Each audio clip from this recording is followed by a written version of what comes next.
third term in this parliament. And this is the shortest speech I have ever seen in parliament by the president.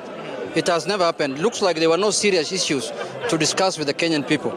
But more importantly, the president looked like somebody who's still in campaign mood, still campaigning, still talking about issues of hustlers, still talking about the issues of bottom-up in the judiciary, he's still talking about who was the opposition candidate and who was government candidate. Those are now things that are dead and buried.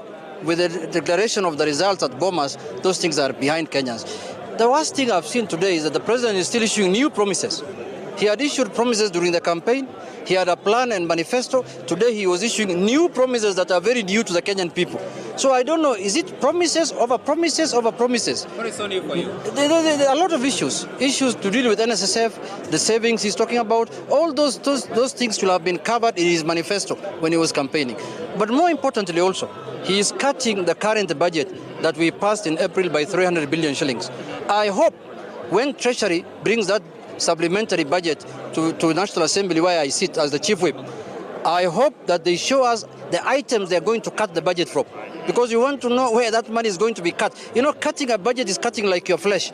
So we want to see where that flesh, is it the arm, is it the leg, is it the back, is it the stomach? We want to know where the president will cut those things from. But on the question about enabling Parliament to do its oversight by bringing CSS to the floor of the House, how do you like that? I think that is something that should be left to the members of Parliament. It's not a business of the executive and it's not the business of the judiciary. It is the business of Parliament to decide how they want to do their oversight. Parliament is an independent arm of government. They should not be induced in any way using CDF, using tokenism of this type, tokenism of that type. No.